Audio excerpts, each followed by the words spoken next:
Hello and welcome to this Passover edition of Things Unseen, the podcast for people of faith and those who are fascinated by the spiritual dimension to life. I'm Amir Suleman, and in this podcast I'm going to be finding out more about Passover, which begins at sundown on April the 22nd this year and lasts for 8 days, and how communities are preparing for this important Jewish festival. Passover commemorates the exodus of the Jews from Egypt, their escape from slavery, and the start of their long journey to the Promised Land, a land where they could be free, the land of Israel. This year, the festival holds even more significance for many Jews in the UK because of the Hamas attack on Israel on October the 7th, and the subsequent violence and destruction unleashed by Israel in Gaza and the West Bank. So what will the preparations for Passover be like this year, with Israel and Gaza at the forefront of everyone's minds? Joining me on Things Unseen is Rabbi Dov Cowan. Dov is an Orthodox rabbi. He was born in the UK and has studied in Canada, England and Israel. He's also a life coach, known as the Soul Fitness Rabbi, and a therapist. Dov, thank you for being here today. My absolute pleasure. Lovely to be here with you. So first off, Dov, let's get an idea, if we can, of exactly what Passover is, what it marks and how it's celebrated.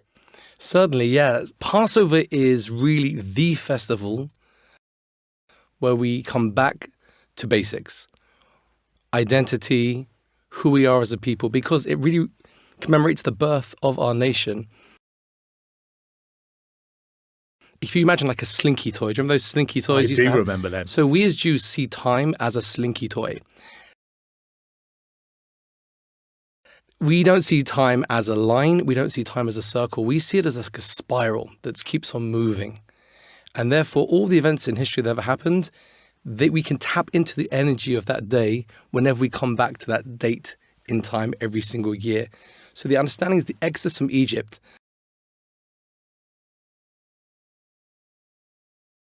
That was a time of freedom where the Jewish people became free, where they left the house of bondage, they left the house of slavery. And every year we can then tap into that freedom energy, so to speak. There's a freedom energy in the air. So becoming free is such an important part of Passover. And we ask ourselves on that evening, well, it's actually 2 evenings, with something called a Seder night. We get together, friends and family, and we have a whole educational, it's a multi-educational with food, with wine, with all different elements, where we imbue within ourselves and our children this sense of freedom and this sense of identity, who we were, who we are, and where we want to go as a nation. So freedom is a crucial part of Passover celebrations. And you mentioned the Seder night. Seder night, right? That's right. So Seder night is the real focal point of Passover. Even though it lasts for 8 days, it's really the first 2 nights that are the real focus, where we prepare for a very long time in advance. The table's laid, and there is a set procedure for a Seder night. It's not just a dinner, let's sit down and eat. There's a set procedure. Some examples would be we have a plate, a Seder plate, and on that plate we'll have items such as a bitter herb, which we will eat at some point in the evening to represent the bitterness of slavery. We'll have salt water, also representing the tears from the time of slavery. We'll also have on the table, we'll have 4 cups of wine. We drink 4 cups of wine to represent the idea now we're becoming free. If free people drink wine. And of course, the focal point, I would say, is the matzah, which we eat on this night of Seder. It's the special bread that we have for Passover. And in fact, I brought you some because I thought you might want to see it as well. This is the matzah. Wow. If the people listening on the podcast won't be able to actually see it. Is it a sweet or savoury bread?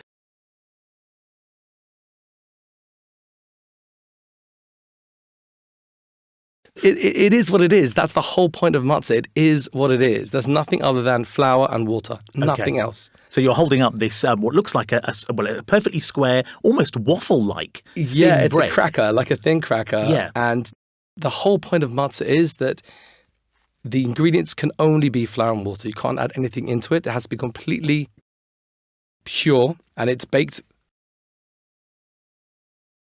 very, very quickly. And we eat this bread to represent really 2 things. First of all, that when the Jews left the land of Egypt, it was in such haste They didn't have time to let their dough rise. So we eat the matzah to represent the fact that we left in a hurry. Right. And the other reason is because they say this is the bread of affliction as well. This is a bread where when we were slaves in Egypt, when we were working for Pharaoh, we had this bread. This was the bread that we ate in Egypt. So we eat it from both sides. It's really one of the most important parts of the whole of Passover, actually. And we eat it on Seder night together. How do you feel about what is going on there now, Dov? There's no question that pain is probably the word I would use.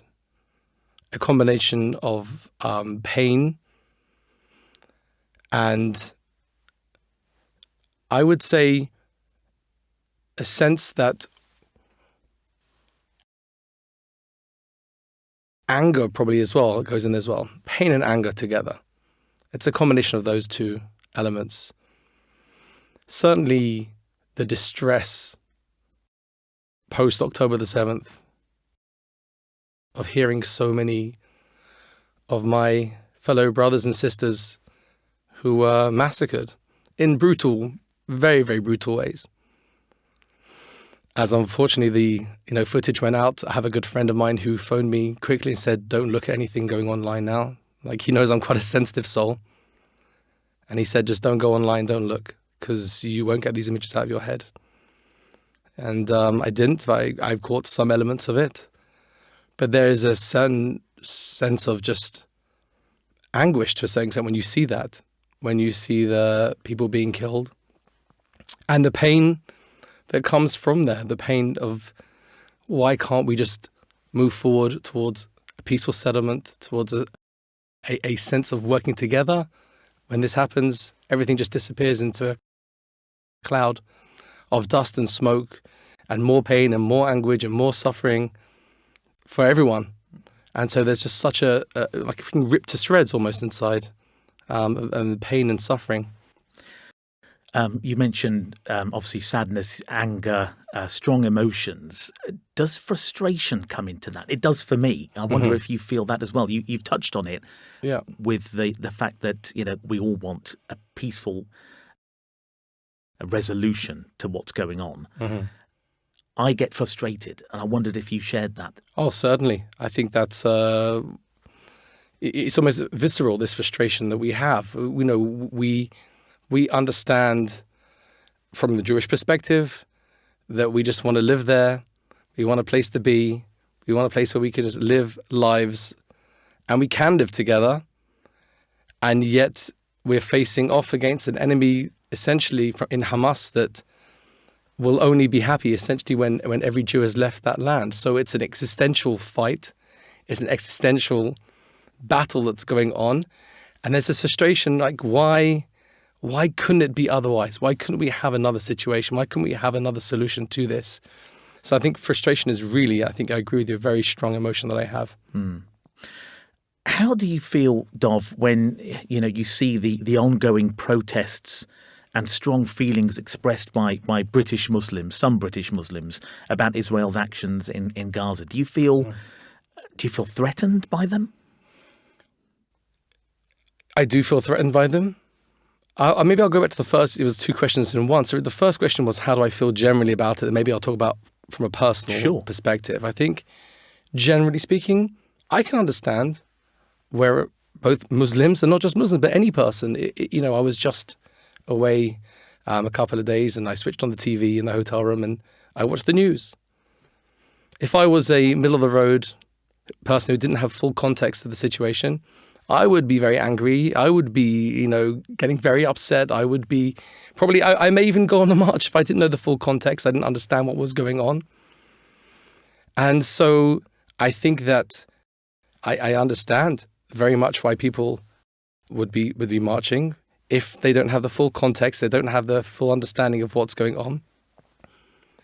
But when you do have the full context, when you do understand, I was thinking about it before, I've asked myself this question many times, and maybe you or someone else could help make me understand better. But they say that President Assad of Syria altogether killed 300,000 Muslims. And I was looking online to see if there were any marches in London. Anyone came and marched? Did George Galloway say anything about it? Did anyone get up and make a point, and were seats in an election won or lost over it? And the answer is no. So then I was like wondering, like, why is that? Where was the big march against Assad? Where are the marches against the treatment of Muslims in China? Where are the marches? Where is everyone? So it's left feeling this sense of, well, and maybe, again, I'm just asking the question, I'm not making a statement here, but like, is it if Muslims kill Muslims, it's okay? But if Jews kill Muslims, that's definitely not just not okay, but now we have to question the existence of Israel, full stop. So on a general level, that's how I feel when I see the marches. On a personal level, yeah, I would feel threatened. I certainly wouldn't go anywhere near central London on a Saturday. I wouldn't let my children anywhere near central London Sunday, because there are some peaceful marches, for sure. There are peaceful marches, but there are certainly elements there that have been caught on camera saying they'd very happily kill Jews. So I, for my own safety, wouldn't go near it. Yeah. I see Palestinians, innocent children, mothers, and my heart goes out to them. I'm a Jew. I'm an Orthodox Jew. My heart goes out to them because I see them as victims. I see them as victims. I see them as victims, and I'll put it out there, of failed leadership. I was in Israel in 2000, in that summer in 2005. In fact, I just got engaged then. Israel left the Gaza Strip. They left. They evacuated. They left the whole space. So there was an opportunity at that point. There was no Israeli soldiers. There was no bombings. There was no air raids. They evacuated the Strip. And you think to yourself, okay, look, we've done that. It was very painful. At the time, I remember there was a lot of difficulty, a lot of trauma going on in Israel at the time. Like, can we do this? How can we take people from their homes? And you think to yourself, okay, well, maybe now they can build a state. You asked me about living in Israel. One of the things I'm most proud about when I go to Israel, and when I lived there, one of the things I felt the most pride about was that, Jews have essentially always lived there. There may be small remnants at some point. There's only been tiny remnants in, certain periods of time since the expulsion in 70 of the Common Era. In the year 70 of the Common Era, and the Jews were expelled by the Romans. From then until, 1700s, there were always remnants, small pockets of Jews. But then the Jews started coming back in the 1800s in great numbers. And then you see that in the late 1800s, early 1900s, when they started to build, they didn't have much, but they focused all the energy on building universities, hospitals, schools, building infrastructure. And in 1947, the partition plan that was offered was tiny little pockets of land. It wasn't very big. And they said, okay, we'll take it. We'll take what we're given. And of course, they were attacked in May 1948, and we don't have to turn into a history lesson. But one thing that I get so proud about is that we had opportunity, and we built. And I feel like in 2005, you could have built. There was money being pumped in. You could have built infrastructure, jobs, hospitals, schools, universities. It could have been so different. So when I look at those Palestinian faces, I don't know them, but I feel the pain for those mothers and kids. It's horrible. I'm a father of 5. I can't bear to see children suffer. I can't. I think one could make a distinction and say that there's the Hamas, and what they very clearly call for and aim for. I think that I can't speak for the rest of the Palestinians. Wouldn't claim to know that I know enough of them to know how many of them are in agreement or disagreement with Hamas. I don't know. But I certainly feel that it's not really, I can understand they would see it as a state of war, right? That's the way they see it. They see it as a state of war and say a state of siege.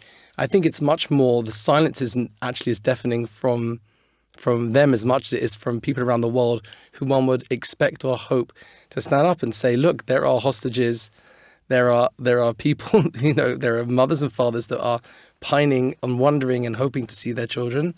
But that just seems to be put to the side. It's not really, again, and this goes through, this opens another Pandora's box. But, again, when I switched on the TV the other day and it said on the thing on the bottom, Israel to boycott talks in Cairo. That's all. Just Israel to boycott talk.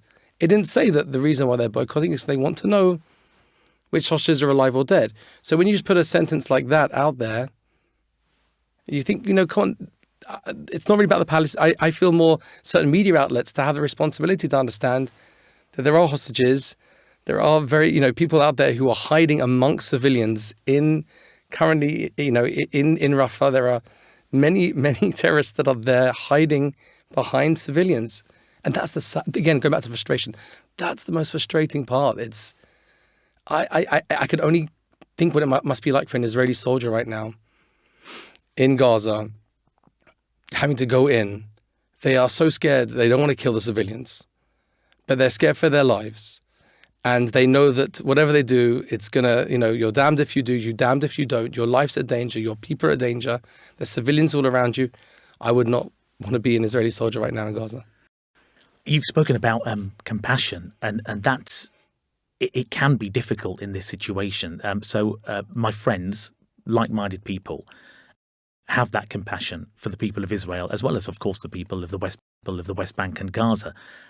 You clearly have compassion for Palestinians. How do you find that compassion amongst the anger? That's a beautiful question. The answer, I think, really, if I go back now to Torah, to the Torah, which is, that's the mainstay of everything for us. The Torah is, I think most people call the Old Testament. The Torah and its teachings are very, very clear on this point, that the way they express it is, "Bil poloivecha al tismach," which means when your enemy falls, you don't rejoice. We don't believe in schadenfreude.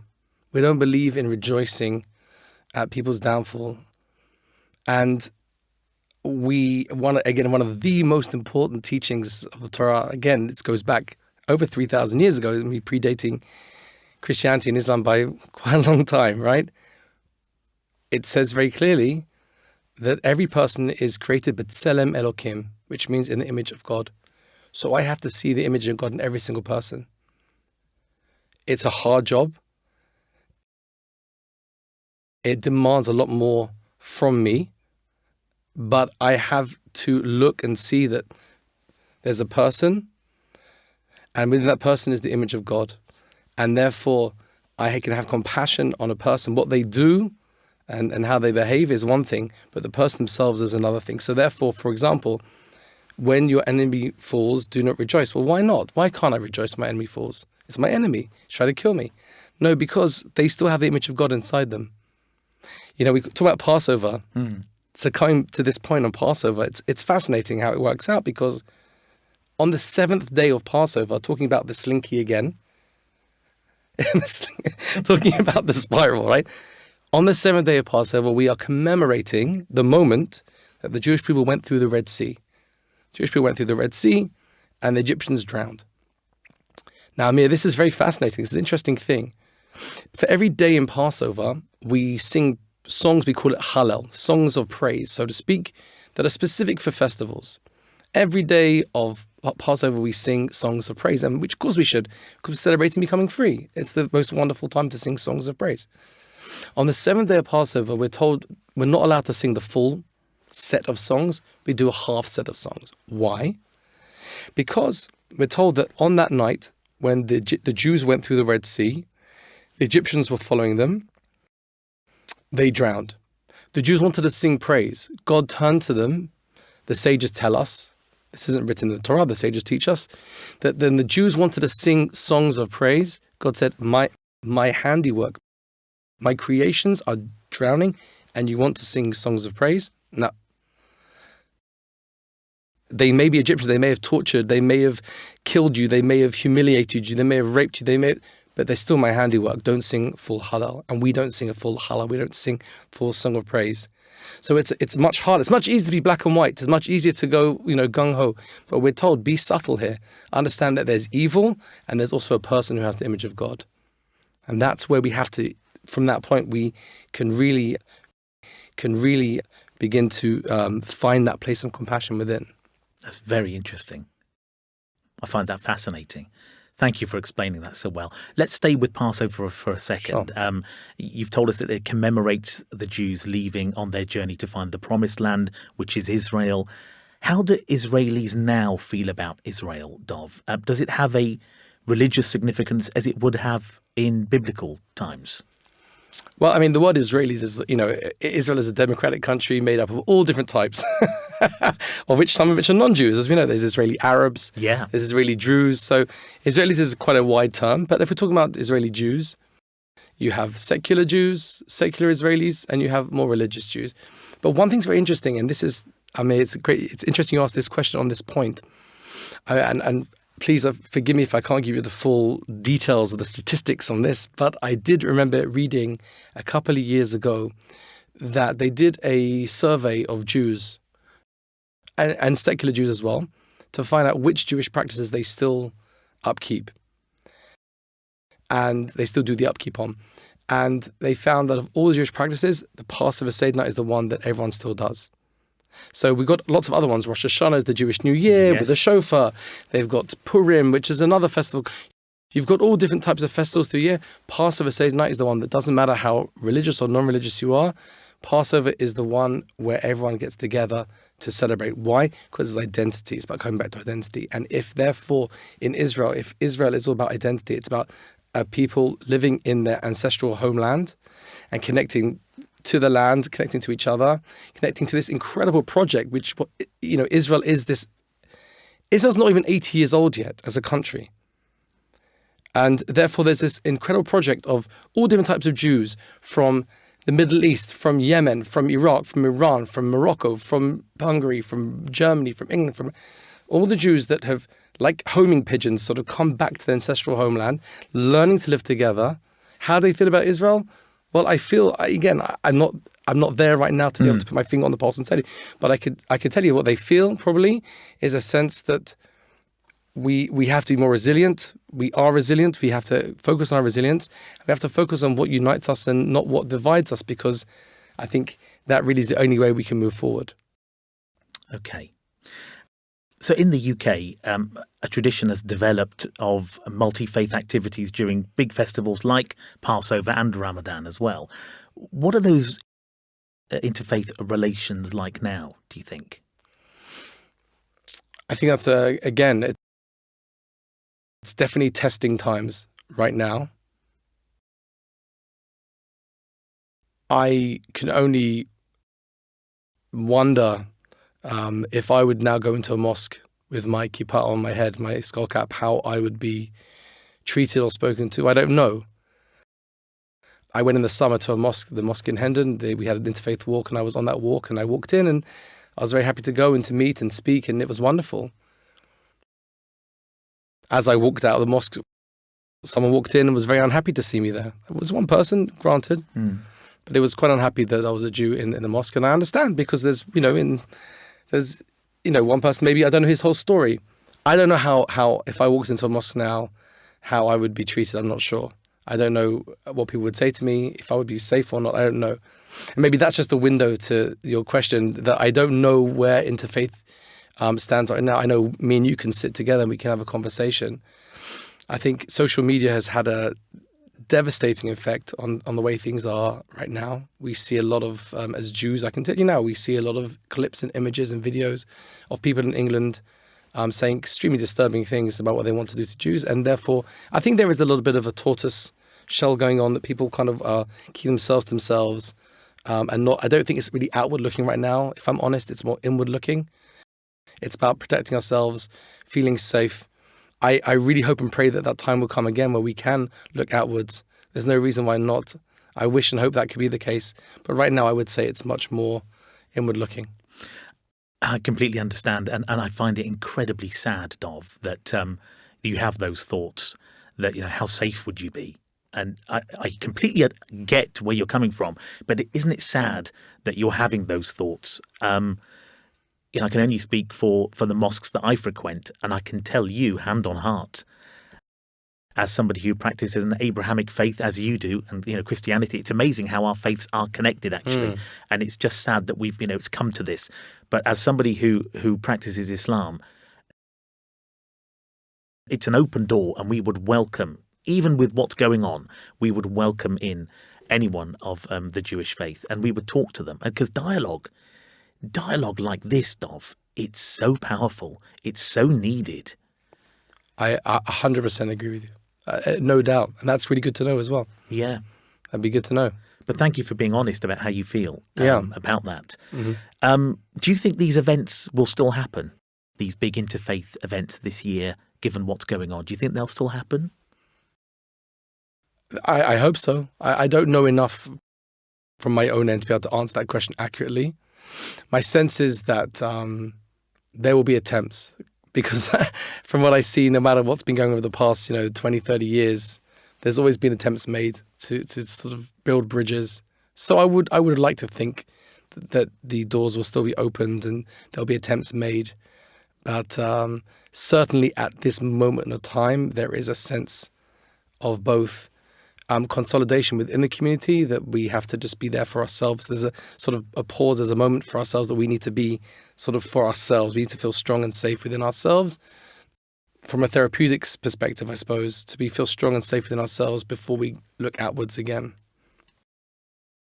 I want to ask a really difficult question, and it's difficult for me to ask, and I think it will be even more difficult for you to answer. But I feel that in a short time, we've built up, I think, a connection here, Dov. I mean, I don't know enough about Judaism, to be honest, but I know about my faith. But are there any religious teachings within Judaism where God punishes his chosen people for being too harsh on their enemies? I don't mean this to sound like a leading question. I just genuinely would like to know. Or is that kind of compassion a more modern idea? Excellent question. Is the idea of compassion a sort of a modern idea? Is it a new thing to show compassion and be compassionate? I'll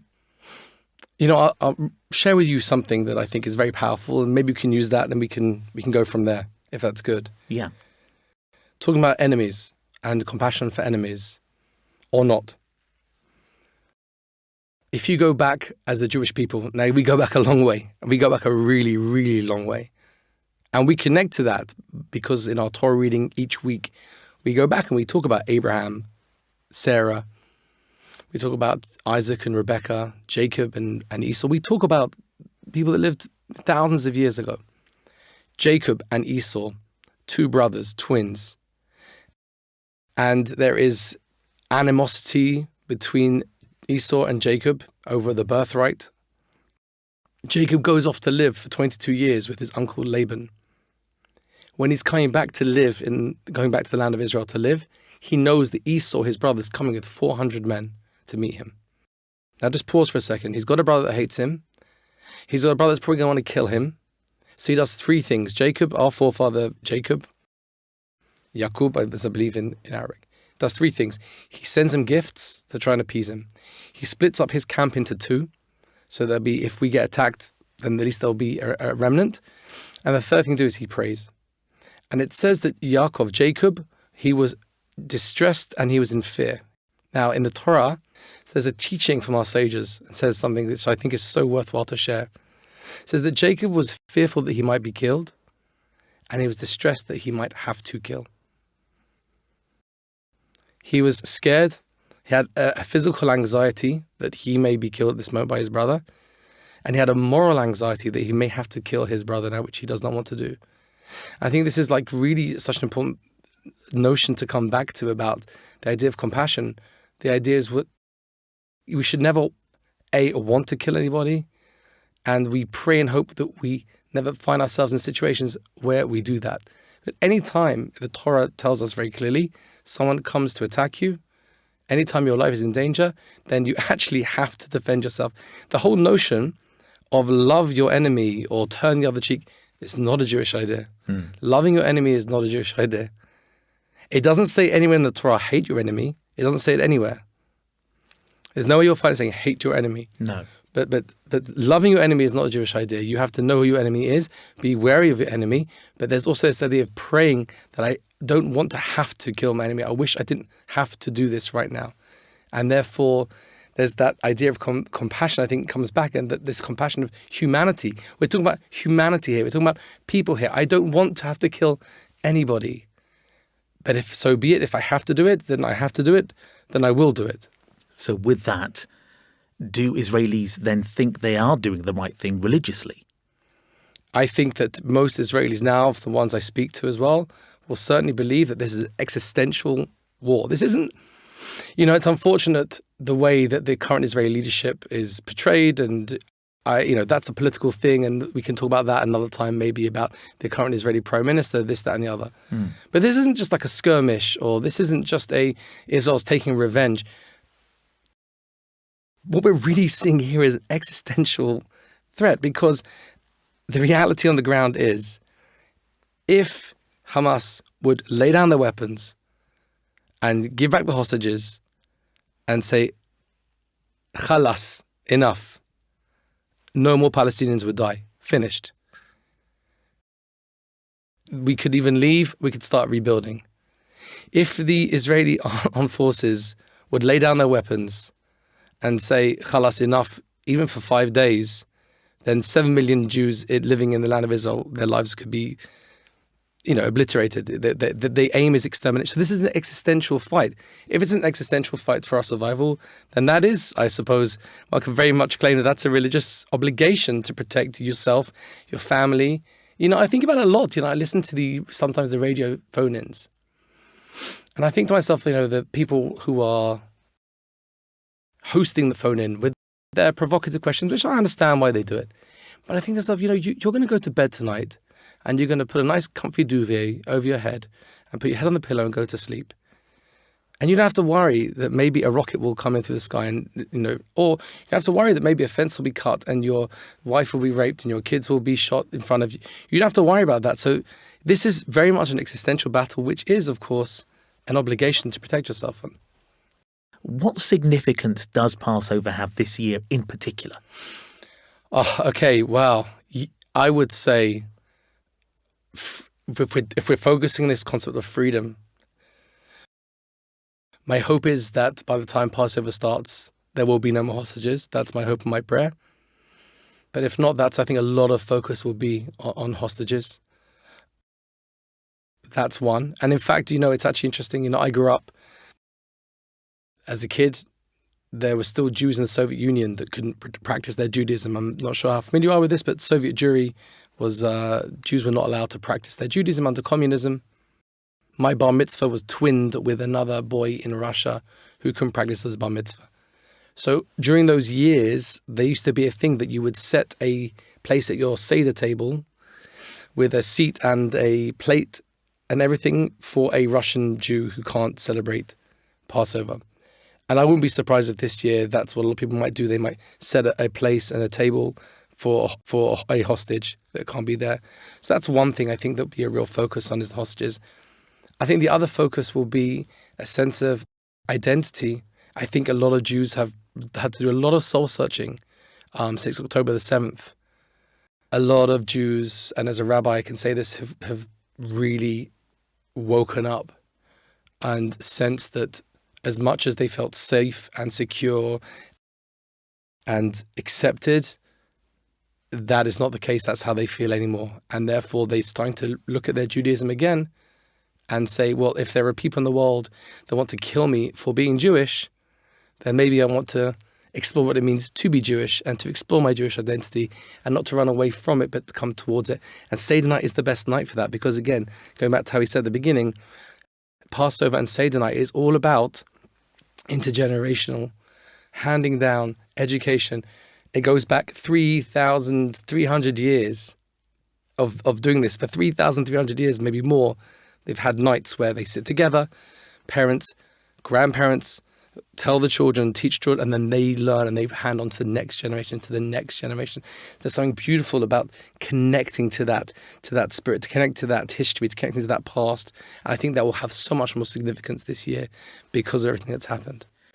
Dov, what's your spiritual advice to people celebrating this Passover?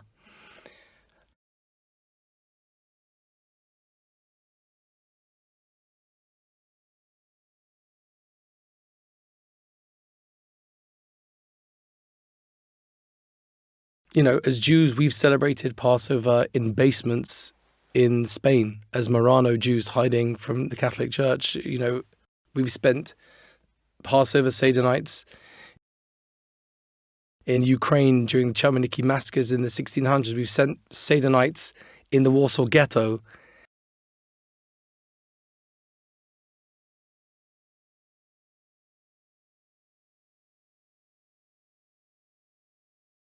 Our history, like I said before, it's long, and there's so many events that have happened during that time period where we've had to stay strong and resilient. So in some ways, it's no different to any other Seder night.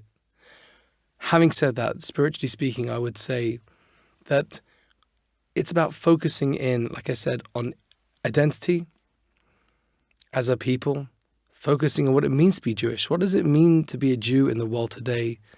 What does it mean to have that mission as a Jew that we, when we left Egypt, it wasn't just to go leave Egypt and go do what you want, go shopping, go. There's a reason why the Jewish people came out of Egypt and made their way to Israel to be in the land.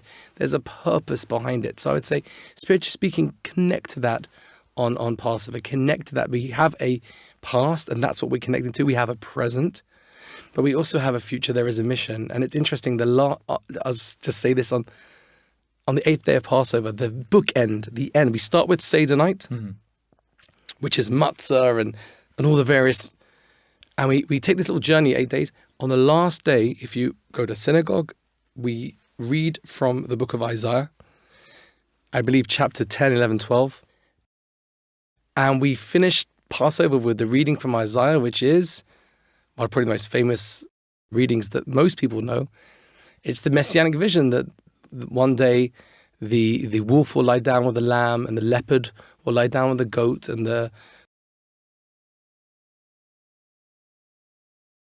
of probably the most famous readings that most people know.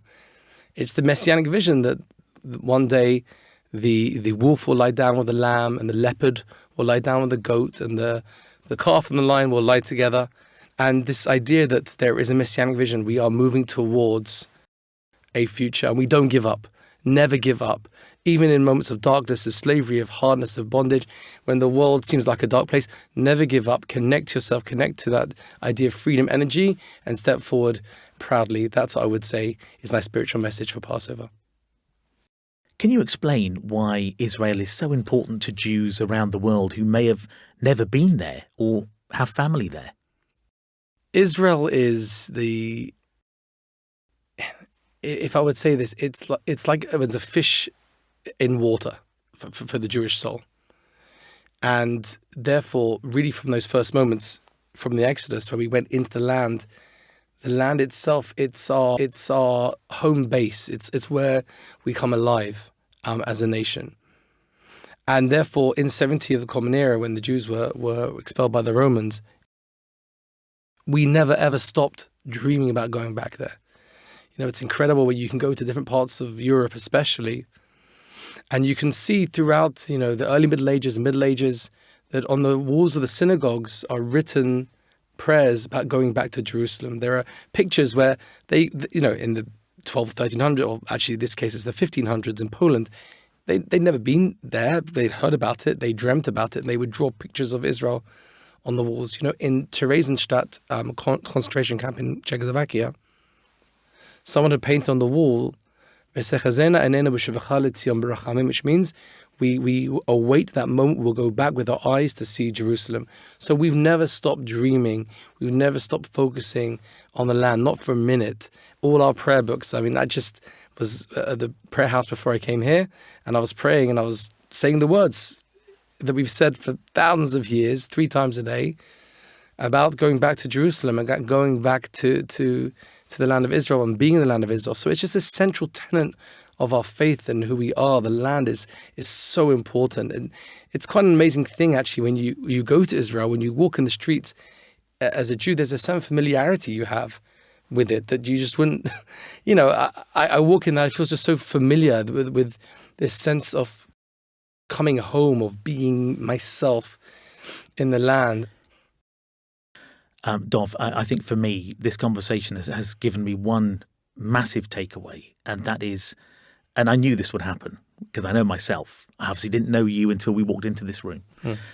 But just speaking to those that we may have anger towards, or misunderstandings, or just a lack of general knowledge about the people that we are supposed to be angry about. I say supposed because that's the general consensus, in the Muslim population, is that the anger's there. There is compassion as well.